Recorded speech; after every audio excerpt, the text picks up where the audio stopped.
धड़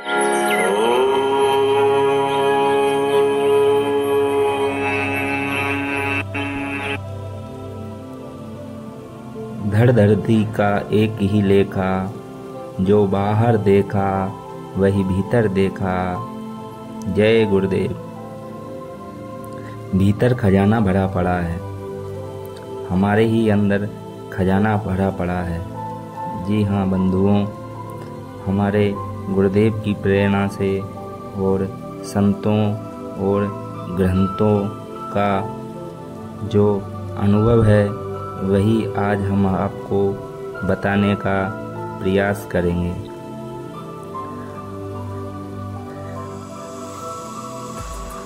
हमारे गुरुदेव कहते हैं कि इस देह में अनेक मणियाँ छुपी हुई है, अनेक खजाने इसी देह में विद्यमान है और इसी देह में वो अमूल्य वस्तुएं आपको मिलेंगी जो बाहर कदापि नहीं है। आज हम इसी पर आपको अपने गुरुदेव का अनुभव और संतों की वाणी आपके सामने रखने का प्रयास करेंगे। अब सवाल ये है कि क्या ये सत्य है जैसा हम बाहर देख रहे हैं, क्या वह हमारे अंदर वास्तव में विद्यमान है? हमारे गुरुदेव कहते हैं कि हमने देखा है, आप भी देख सकते हो, और हमारे संतों ने भी कहा है कि भीतर चलिए, अंदर उतरो, भीतर खजाना भरा पड़ा है, सभी कुछ अंदर विद्यमान है। हमारे यजुर्वेद में कहा गया है कि इस तत्व की ओर बहुत ही कम लोग ध्यान देते हैं कि समस्त संपदाओं और विभूतियों का केंद्र मनुष्य के अपने ही भीतर निहित है। शरीर के बाहर की ओर बनी इंद्रियां बाहर का तो बहुत कुछ देखती है, पर आंतरिक संपदा को समझने और उसका सदुपयोग करने से वह वंचित ही रह जाती है। हमारी बुद्धि बाहरी समस्याओं को सुलझाने में तो लगी रहती है, किंतु जीवन के स्वरूप, लक्ष्य एवं उपयोग को जानने में वे सदा सर्वदा असमर्थ ही रहती है। हमारे संतों ने कहा है और शिव संहिता में भी कहा गया है कि इसी शरीर में सुमेरु, सप्तद्वीप तथा समस्त सरिताएं, सागर, पर्वत, क्षेत्र, क्षेत्रपाल, ऋषि, मुनि, नक्षत्र, ग्रह, तीर्थ, पीठ, देवता निवास करते हैं। और दर्शनोपनिषद में भी कहा गया है कि इसी मनुष्य देह में 7 तीर्थ हैं। मस्तक में श्रीशैल है, ललाट में केदार है, नासिका और भौहों के बीच काशी है, स्तनों में कुरुक्षेत्र है, हृदय में प्रयाग है, मूलाधार में कमलालय तीर्थ विद्यमान है। जो इन आत्म तीर्थों को छोड़कर वहाँ तीर्थों में भटकता है, वह रत्न छोड़कर कांच ढूंढते फिरने वालों की तरह है। महायोग विज्ञान में भी स्पष्ट कहा गया है कि इसी शरीर में समस्त तीर्थ और देवताओं का भी निवास स्थान है। गंगा, यमुना, सरस्वती, गोदावरी, नर्मदा, सिंधु, कावेरी, चंद्रभागा, वितस्ता, इरावती ये प्रमुख नदियाँ तथा 72,000 छोटी नदियाँ ये बड़ी और छोटी नदियों के रूप में भी सदा ही प्रभावित हो रही है। ऐसे ही इस शरीर में 15 तिथियाँ, 7 वार, 27 नक्षत्र, 12 राशि, 28 योग, 7 करण, नवग्रह, उनके उपग्रह, नक्षत्र मंडल तथा 33 कोटि देवता इसी शरीर में विद्यमान है। हमारे गुरुदेव कहते हैं कि महायोग विज्ञान में इड़ा, गंगा और पिंगला, यमुना के बीच सरस्वती रूपी जो सुषुम्ना बहती है उसका स्पष्ट वर्णन किया गया है। उनके संगम में जो व्यक्ति स्नान करता है वह धन्य हो जाता है और परम गति को प्राप्त होता है। इंगला, पिंगला और सुषुम्ना इनका संगम शिव तीर्थ है। इनके ज्ञान रूपी ब्रह्मजल में जो स्नान करते हैं उनके लिए ये बाहरी नदी, सरोवरों तथा तीर्थों का क्या प्रयोजन। और हमारे योगियों ने कहा है कि इसी शरीर में वो शक्ति विद्यमान है जिसे कुंडलिनी शक्ति कहा गया है, जिसके बारे में हठ योग में कहा गया है कि संपूर्ण वनों सहित जितनी भी भूमि है उसका आधार सर्पों का नायक शेषनाग है। उसी प्रकार समस्त योग साधनाओं का आधार भी कुंडलिनी ही है।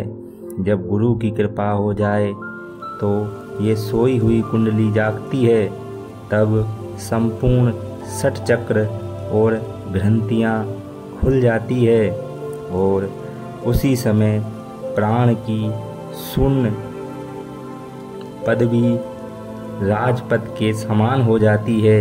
चित्त विषयों से रहित हो जाता है और मृत्यु का भय सर्वदा सर्वदा मिट जाता है।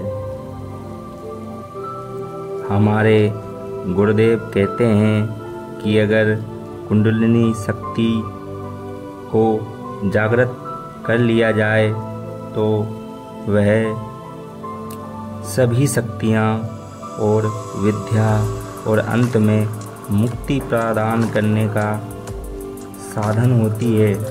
इसी कुंडलिनी को परमा प्रकृति भी कहा गया है, जो हमारे शरीर के मूलाधार चक्र में स्थित है।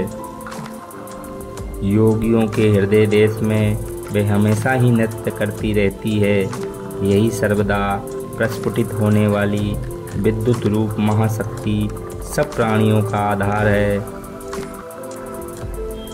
संतों ने कहा है कि यदि उसकी स्थिति को समझ लिया जाए तो आपको भीतर ही वह भंडार भरा पड़ा हुआ है जिसकी तलाश में यहाँ वहाँ भटकना पड़ता है। वह वही शक्ति अपने ही अंतराल में छिपी पड़ी है, जिसे संतों ने कामधेनु भी कहा है।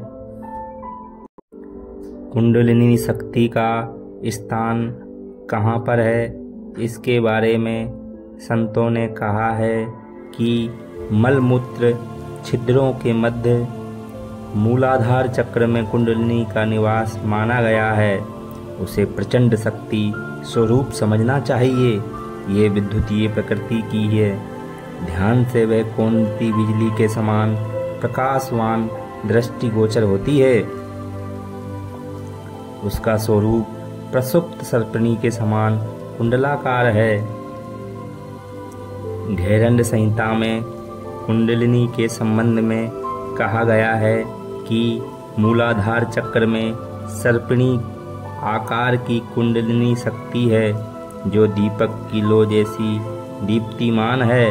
वही जीवात्मा का निवास स्थान है।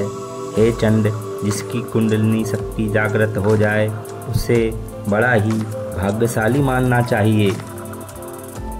यह कुंडलिनी शक्ति सुप्त सर्पिणी के समान है। वही स्फुरना गति, ज्योति एवं वाक है। ये विष्णु शक्ति है। स्वर्णिम सूर्य के समान दीप्तिमान है। स्वयंभू शिवलिंग में 3 लपेटे लगाकर सुप्त सर्पिणी की तरह पड़े होने की उपमा में ये संकेत है कि उसमें वे तीनों ही क्षमताएं विद्यमान है, जो मानवीय अस्तित्व को विकसित करने के लिए मूलभूत कारण समझी जाती है। आकांक्षा, विचारणा, क्रिया एवं साधना सामग्री के आधार पर हर मनुष्य आगे बढ़ता और सफलता पाता और प्रसन्न होता है। इन तीनों के बीज अतरंग में कुंडलिनी शक्ति में विद्यमान है। इन्हें विकसित करने पर ये तीनों क्षमताएं भीतर ही उमकती है, तो बाहर के स्वरूप साधन मिलने पर भी उनको समुन्नत बनने का सहज अवसर मिल जाता है। इसी खजाने की बात हमारे संतों ने कही गई है। ये कुंडलिनी शक्ति रस भावना से ओतप्रोत है। उसके जागृत हो जाने पर मनुष्य रस भावनाओं से ऐसे भर जाता है जैसे पानी भरने से चमड़े का चरस भर जाता है। यह रसिकता अनेक कलाओं के रूप में विकसित होते हुए जीवन को रसिक्त बना देती है। ऐसा योग वशिष्ठ में कहा गया है। तेज स्वरूप कुंडलिनी अगर जागृत हो जाए तो इच्छा शक्ति, ज्ञान शक्ति, क्रिया शक्ति को वह प्रखर बना देती है। संपूर्ण शरीर पर उसका प्रभाव दिखने लग जाता है। प्रसुप्त मंत्र में जगत जागृत हो उठता है। विश्वात्म ज्ञान जागृत हो जाता है। विश्व का प्रवर्तन करने वाली कुंडलिनी साधक को अनेक गुण शक्ति से संपन्न बना देती है। ऐसा हमारे अलग अलग संतों का मत है। अपने गुरु के प्रति सच्ची श्रद्धा, सेवा, समर्पण, शील, दया, क्षमा, विवेक, धीरज और धैर्य को अपनाता हुआ एक साधक इन 7 चक्रों का भेदन भी इसी शरीर में करता हुआ आगे बढ़ता है। ये 7 चक्र भी हमारे शरीर में विद्यमान है। जो मूलाधार चक्र है उसका तत्व पृथ्वी है और रंग पीला है, और जो स्वाधिष्ठान चक्र है उसका तत्व जल है और रंग सफ़ेद है, और मणिपुर जो चक्र है उसका तत्व अग्नि है और रंग लाल है। अनहद चक्र जो है उसका तत्व वायु है और रंग धूम्र है, और जो विशुद्ध चक्र है उसका तत्व आकाश है, रंग नीला है। इसके बाद जो आज्ञा चक्र है उसका लोक तप है और रंग श्वेत है, जो हमारी भ्रुकुटियों के मध्य स्थित है, और जो सहस्त्रार है उसका रंग स्वर्णिम है, जो मस्तिष्क के मध्य में स्थित है। इन 7 चक्रों का वर्णन करते हुए महायोग विज्ञान में कहा गया है कि पृथ्वी के समस्त तीर्थ मूलाधार चक्र में निवास करते हैं। उसमें जो योगी स्नान करता है वह मुक्त हो जाता है। ऐसा महायोग विज्ञान में कहा गया है। स्वाधिष्ठान चक्र में विद्यमान यहाँ निवास करने वाली देवगंगा में जो योगी स्नान करते हैं वह मणिपुर चक्र देव तीर्थ है। उसमें पंचकुंड सरोवर है, वहाँ श्री काम तीर्थ है, और अनहद चक्र में सूर्यमंडल में वर्तमान समस्त तीर्थों का निवास है। इसमें स्नान करने वाले पुण्य लोकों के अधिकारी हो जाते हैं। चक्रों में अलग अलग लोकों का वर्णन करते हुए महायोग विज्ञान में बताया गया है कि मूलाधार चक्र में धूलोक है, स्वाधिष्ठान में भूलोक है, और नाभि में महलोक है, कंठ में जनलोक है, ललाट में तपलोक और ब्रह्मरंध्र में सत्यलोक है। इस प्रकार नीचे के भाग में 7 पाताल लोक हैं, पैरों के तले में तललोक हैं, पाँव के ऊपर भाग में तलातल लोक है, गुल्प के बीच में महातल है, गुल्प के ऊपर रसातल है। जंगाओं के मध्य में वितल है, उरुओं के मध्य पाताल है। इस प्रकार कटी से ऊपर 7 और नीचे 7 कुल 14 भवन इसी शरीर में विद्यमान है, जिसके बारे में ही हमारे संतों ने कहा है कि जो बाहर जो लोक है वह अंदर भी लोक विद्यमान है। जो इस तत्व को जानता है दुखों से छूटकर वह परम सुखी हो जाता है। हमारा ये शरीर मात्र सप्त धातुओं का ही बना नहीं है। इसमें रस, रक्त, मांस, मज्जा, अस्थि, मेद, वीर ही नहीं है, वरन उनके भीतर और भी दिव्य तत्व विद्यमान है। ये सातों धातुएं 7 चक्रों से ही प्रभावित होती है और हमारा शरीर अविज्ञात रूप से उन्हीं के द्वारा स्वस्थ और अस्वस्थ होता रहता है। आहार व्यायाम ही नहीं, अतरंग की गुहा स्थिति जो चक्रों से संबंधित है, यदि ठीक प्रकार से संचारित होती रहे तो आरोग्य और दीर्घ जीवन की संभावनाएं प्रकट हो सकती है। महायोग विज्ञान में हमारे संतों ने कहा है कि जीवन एक यज्ञ है। मात्र हवन कुंडों में संपन्न होने वाले अग्निहोत्र ही यज्ञ नहीं है। शरीर, पिंड और विराट ब्रह्मांड में उनके स्तर के अनुरूप छोटे और बड़े रूप में ये सूक्ष्म यज्ञ चलता ही रहता है। चक्रों को 7 कुंड भी कहा जाता है। उनमें 7 अग्नियों की स्थापना, 7 ऋषियों को पुरोहित, 7 देवताओं का आह्वान, 7 चरु, 7 परिणाम भी ये साधना यज्ञ के ही होते हैं। इसे कुंडलिनी विद्या के अंतर्गत चक्र जागरण की प्रक्रिया द्वारा संपन्न किया जाता है। 8 प्रकार की सिद्धियां भी हमारे शरीर में विद्यमान है, जिसके बारे में आदि गुरु शंकराचार्य जी ने भी बताया है। जो प्रथम सिद्धि है, जिसका नाम जन्म सिद्धि है, और दूसरा शब्द ज्ञान सिद्धि है, तीसरा शास्त्र ज्ञान सिद्धि है, और आदि देविक ताप सहन शक्ति सिद्धि भी इसी शरीर में है। और जो 5वीं सिद्धि है वह आध्यात्मिक ताप सहन शक्ति नामक सिद्धि है, और जो 6ठी सिद्धि है वह आदि भौतिक ताप सहन शक्ति सिद्धि है, और 7वीं जो सिद्धि है वह विज्ञान सिद्धि है, और 8वीं जो सिद्धि है वह विद्या शक्ति सिद्धि नाम से बताई गई है।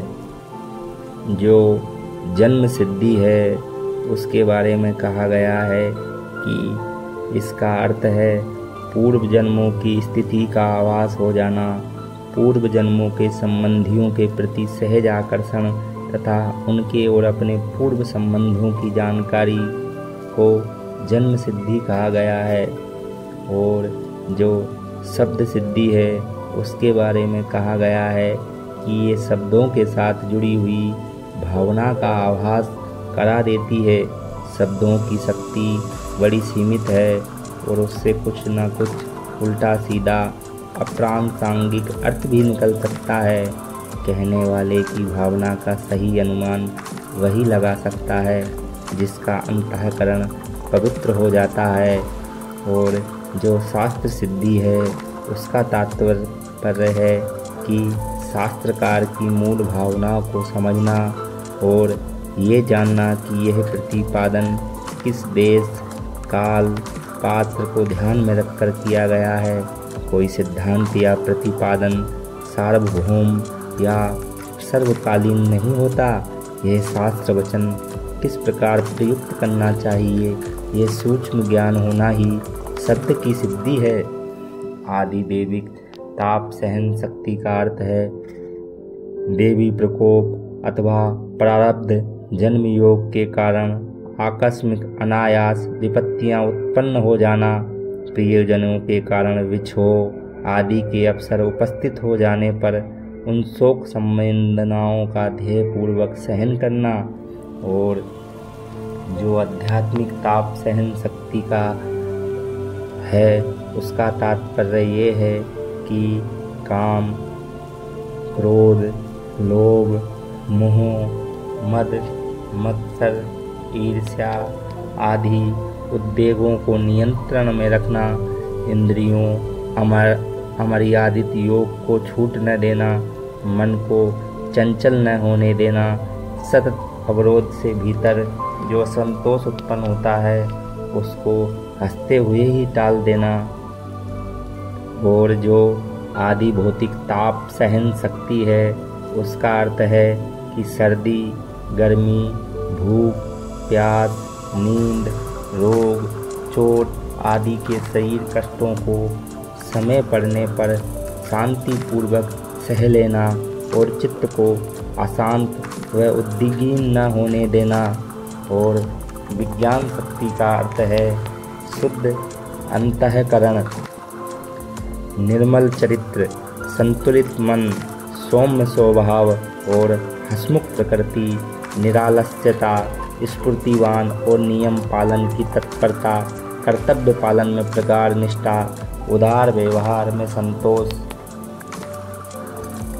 और जो विद्या शक्ति है उसका अर्थ है कि आत्मा के स्वरूप, उद्देश्य तथा कर्तव्य भावना और विश्वास भरी निष्ठा, ईश्वर पर विश्वास, आत्मा को सर्वव्यापी समझकर सबको अपना ही समझना और आत्मीयता से भरा व्यवहार करना, प्रेम भावनाओं का उभार, उद्वेग और आवेशों से निवृत्ति, अतिवादी या अति उच्च स्तरीय अपवाद रूप में कहीं कभी कभी सुनी देखी जाने वाली सिद्धियों में अणिमा, महिमा, गरिमा, लगिमा, प्राप्ति, प्राकाम्य, ईसत्व, वसित्व का वर्णन मिलता है। अर्थात अणिमा अर्थात शरीर को अणु के समान सूक्ष्म बना लेना, महिमा अर्थात बहुत बड़ा कर लेना, गरिमा अर्थात बहुत भारीपन, लगिमा अर्थात बहुत हल्कापन, प्राप्ति दूरस्थ वस्तु की समीपता, प्राकाम्य मनोरथों की पूर्ति, ईसत्व स्वामित्व, अविष्ट वस्तु व्यक्ति या परिस्थिति पर अधिकार, वसित्व वशवर्ती बना लेना। अष्ट सिद्धियों का दूसरा वर्णन एक और भी मिलता है। पर काया प्रवेश, जलाधि में असंग, उत्क्रांति, ज्वलन, दिव्य श्रवण, आकाश गमन, प्रकाश, आवरण और भूतजय। इस प्रकार के जो चमत्कार इन दिनों देखे नहीं जाते और जो दिखते हैं उनमें छल की मात्रा ही प्रमुख होती है। ऐसी दशा में हमें अनुभव में न आने वाली सिद्धियों पर ध्यान देने की अपेक्षा इतना ही सोचना है कि चक्र भेदन जैसी योग साधनाओं का आश्रय लेकर हम सहज ही अपनी आत्मिक और भौतिक सामर्थ्यों को जगा सकते हैं और ये सब गुरु कृपा द्वारा ही की जा सकती है और उस दिशा से मिलने वाली सफलता का इतना लाभ ले सकते हैं जितना सामान्य पुरुषार्थ से संभव नहीं हो सकता। कोई भी साधक अकेले इस योग की समस्त क्रियाओं को पूरा नहीं कर पाता, इसलिए गुरुदेव और महापुरुषों की सलाह के द्वारा ही योग की समस्त क्रियाएं पूर्ण की जाती है। इतना खजाना हमारे शरीर में हमारे संतों ने बताया है, क्योंकि ये भी कहा गया है कि इस पिंड को ही ब्रह्मांड का एक छोटा सा नमूना बताया गया है। वृक्ष का सारा कलेवर एक छोटे से बीज में समाया रहता है। नन्हे क्षुद्र कीट में मनुष्य शरीर का सारा ढांचा ही विद्यमान है। सौर मंडल के ग्रहों का जो आकर्षण क्रिया कलाप जिस प्रक्रिया से चलता है, उसकी एक नन्ही सी प्रक्रिया परमाणु परिवार के इलेक्ट्रॉन, न्यूट्रॉन आदि से प्रदर्शित करते हैं।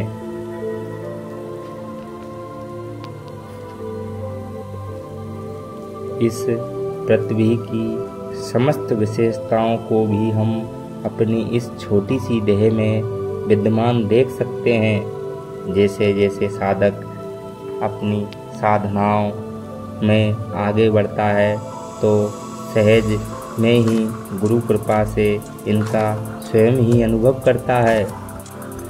हमारी अध्यात्म शास्त्र के अनुसार हमारे शरीर में मस्तिष्क रूपी स्वर्ग लोक में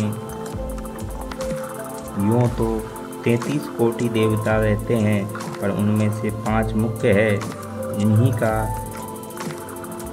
समस्त देव संस्थान पर नियंत्रण है।